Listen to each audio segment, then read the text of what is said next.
हम यहाँ मध्यकालीन इतिहास का पहला टॉपिक मोहम्मद बिन कासिम या इस टॉपिक को अरबों का आक्रमण कहा जाता है। क्या कहा जाता है? अरबों का आक्रमण, या फिर हम इसे प्रथम मुस्लिम आक्रमण के रूप में भी पढ़ते हैं। भारत में पहली बार इस्लामिक संस्कृति की बीजारोपण यहीं से प्रारंभ होते हैं। पहला अरब आक्रमण जो किया गया था वो 711 में किया गया था सिंध क्षेत्र पर। ये हमने यहाँ पर सिंध क्षेत्र को डेवलप किया है। सिंधु नदी घाटी क्षेत्र जो है, जहाँ सिंध का अफवाह तंत्र है सिंधु नदी का, तो उस क्षेत्र को शुरू से ही ज्योग्राफिकल टर्म्स में सिंध क्षेत्र कहा गया है। इस भौगोलिक भूभाग पर इस समय दाहिर का शासन था। किसका शासन? दाहिर का। इनकी पत्नी का नाम पानीबाई था। पहला मुस्लिम आक्रमण होता है कासिम के द्वारा 711 में, लेकिन यह आक्रमण असफल आक्रमण रहा। फिर से मोहम्मद बिन कासिम के द्वारा 712 में ईसा में आक्रमण किया गया, लेकिन यह आक्रमण इनका सफल आक्रमण रहा।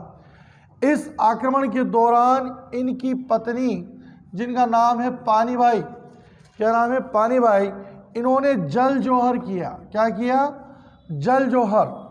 जल में इन्होंने अपने प्राणों को गंवाए, इसलिए इसे जल जोहर कहा जाता है। जैसे कि रानी पद्मावती ने अग्नि में अपनी जान गंवाई है, तो उन्हें अग्नि जोहर कहा गया है। जोहर एक पारसी शब्द है। कौन सा शब्द? पारसी। चले आगे हम यहाँ पर, जब यहाँ पर इस सिंध क्षेत्र पर मोहम्मद बिन कासिम का शासन होता है, तो इस क्षेत्र पर इन्होंने जजिया कर लगा दिया। कौन सा कर लगाया? पहली बार सिंध क्षेत्र में जजिया कर इन्होंने लगाया। लेकिन यदि हम दिल्ली सल्तनत की बात करते हैं तो एफएसटी के द्वारा जजिया कर लगाया गया था। वो दिल्ली सल्तनत है, लेकिन भारत के सिंध क्षेत्र पर पहली बार जजिया कर इनके द्वारा लगाया गया। लेकिन ये एक लिबरल व्यक्ति थे। इन्होंने जजिया कर में संतों, फकीरों, अभावग्रस्त लोगों को, जैसे कि आज भारत के संविधान में है डीपीएसपी में धर्म का संरक्षण, उसी प्रकार से इन्होंने कहीं ना कहीं इस जजिया कर से संतों, फकीरों, ब्राह्मणों, अपाहिज लोगों को छूट दी। क्लियर? चले आगे बात करते हैं। इस संपूर्ण वृत्तांत की जानकारी इतिहास की जो स्रोत है वो दो पुस्तकें हैं। नंबर 1 चचनामा, यह पुस्तक अली अहमद के द्वारा लिखी गई। दूसरी पुस्तक है तारीख सिंध, जो मीर मोहम्मद मासूम के द्वारा लिखी गई। ये इस संपूर्ण घटना के दो प्रमुख स्रोत कहलाते हैं। प्रश्नों की प्रगति कैसी होगी? भारत में पहला मुस्लिम आक्रमण 711, लेकिन सफल आक्रमण 712। हमें सिंध आक्रमण की जानकारी किससे मिलती है? चचनामा ऑब्लिक तारीख सिंध।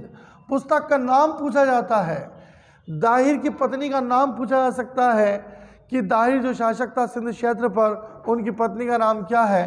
तो पानीबाई। इस प्रकार ये टॉपिक क्लियर होता है। हम इनके उद्देश्यों को भी देख सकते हैं कि इनका मूल उद्देश्य क्या था। तो भारत से संसाधनों को लूटना इनका मूल उद्देश्य, प्लस इस्लाम का प्रचार प्रसार करना, ये इनके मूल उद्देश्य रहे हैं।